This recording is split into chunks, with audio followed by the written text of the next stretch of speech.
Hi friends आपण मानक स्वागत आपणकर प्रिय YouTube channel MJ smile world को आज भिडियोटे आपण मान रही राज्य प्रकल्प निर्देशक ओसेबा ओडिशा अध्यक्षतार एक वीडियो कॉन्फ्रेंस 19 फेब्रुआरी 2025 रे समस्त डीओ कम डीपीसी सहित अनुष्ठित होता।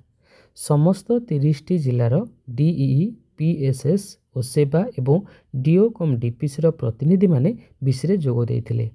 निम्नलिखित एजेंडा आलोचना सहित बैठक आरंभ होता। जदि एजेंडा गुड़िक देखा finance PMC MIS teachers training directorate of elementary education Panchasakha Shiksha Setu you agenda गुड़िक थिला। तो फास्ट आम देखा आप फाइनेंस कौन रही विभाग गुड़िक ब्लॉक वाइज सविशेष तथ्य पाइबा टीसी मानक अंतर्भुक्त करने एवं विद्यालय स्तर में पेंडिंग यूसी गुड़िकर विश्लेषण एवं समाधान करने विलंबर कारण चिन्हट करने अग्रगतिर समाधान एवं तुरंत यूसी गुड़िक दाखल करने को जिला मानक निर्देश दि जाइए। कंपोजिट ग्रांट यूनिफॉर्म ग्रांट शिक्षक मानकर दरमा grant youth and eco club grant KGBV 3 recurring grant Rani Laxmibai grant Nipun Bharat mission grant KGBV 4 recurring grant एवं आरएए अनुदान सह जड़ित खर्च को प्राथमिकता देवाकू जिला मानक निर्देश दि जाइए।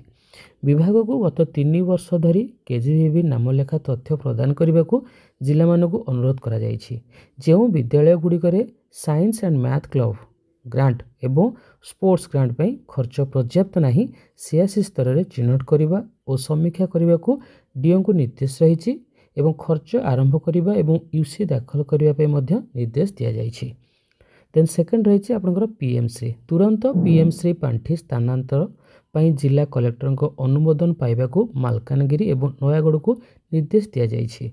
जो जिला गुड़िक ए पर्यंत पीटीओ सीडीओ को पांठि छाड़ी नाहांती सेमानंकु तुरंत छाड़िया निर्देश दि जाइए। पीएमसी निर्देशावली विषय में स्पष्ट बुझा एवं विद्यालय रे करा जाउथिबा सकारात्मक कार्य को प्रदर्शन करने संपृक्त कलेक्टर अध्यक्षतार सीडीओ उपस्थित में वीडीओ सह एक समीक्षा बैठक करने को जिला मानक निर्देश दि जाइए। एमआईएस जिला समीक्षा बैठक में आपार प्रवेश स्थिति को संपन्न करने को एवं आपार स्थिति को एक आलोचना पॉइंट भाव में अंतर्भुक्त करने को जिला मानक निर्देश दि जाइए। जोठारे जन्म प्रमाणपत्र पाइबार असुविधा उपलब्ध होथिबो से क्षेत्र में प्रदान पर जिला कलेक्टर ठारू एक चिठी सीडीएम को पठाजिबो। प्रकृत ड्रपआउट तथ्य एवं ड्रपबॉक्स तथ्यर सठिकता संपर्क में एक रिटेन कन्फर्मेशन देवाकू डीओ मानक सूचना दि जाइए। Teachers training upper primary teachers training secondary teachers training Sankalp FLN teachers training junior teachers Prerana training गुड़िक सारे डीओ मानक निर्देश दि जाइए। 3 दिनिया तालीम कार्यक्रम पर पांठि विनियोग प्रस्ताव दाखल करने को जिला मानक परामर्श दि जाइए।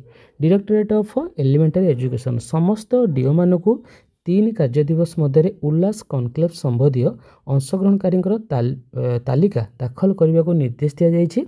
जिला मानक उल्लास कॉन्क्लेव उपर तीक्ष्ण नजर रखा को निर्देश दि जाइए। एबीओ एवं जिला स्तरीय अधिकारी माने यथाक्रमे ब्लॉक एवं जिला स्तर में नजर रखिए। तालीम कार्यक्रम आयोजन पर 7टी कार्य दिवस मध्य उल्लास तालीम संबंधी अंशग्रहणकारी तालिका दाखल करने को समस्त डीओ मानक निर्देश दि जाइए। समस्त डीओ मानक बीओ लेवल लिमिट फिक्सेशन करने एवं उल्लास अधीन में पांठिर उपयोग पर निर्देश जारी करने को कहुई। रिजर्व पार्टिसिपेंट पर व्यवस्था करने को जिला मानक परामर्श दि जाइए। डीई द्वारा अंशीदार होता फॉर्मेट अनुसार प्रत्येक विद्यालय पर संख्यालघु शिक्षानुष्ठान स्थिति विषय में रिपोर्ट करने को समस्त डीओ मानक निर्देश दि जाइए। उल्लास कॉन्क्लेव को जाउथिबा अंशग्रहणकारी निरापद घर को फेरिबा निश्चित करने को जिला मानक निर्देश दि जाइए। पंचसखा शिक्षा सेतु 2023-24 वर्ष पर अनुपालन समस्या कारण विचाराधीन थिबा एमएसपी पुरस्कार प्रोत्साहन संबंधी सठिक बैंक अकाउंट विवरणी अपलोड करने को जिला मानक परामर्श दि जाइए। सर्वाधिक संख्यक आवेदनकारी को एकत्रित करने को जिला मानक निर्देश दि जाइए। यूसी दाखल प्रक्रिया को त्वरान्वित करने को एवं ब्लॉक स्तर यूसी पाइबारे टीसी मानक जड़ित करने को जिला मानक निर्देश दि जाइए। बहु संख्यक विचाराधीन एचएसटी यूसी दाखल थिबा जिला मानक यूसी गुड़िक विलम्ब न करी दाखल करने को निर्देश दि जाइए।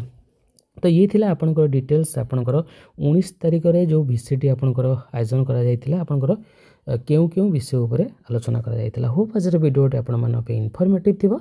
जदि वीडियोटी आपन भल लागे वीडियो लाइक करिवे शेयर करिवे हम चैनल सब्सक्राइब करिवे। धन्यवाद।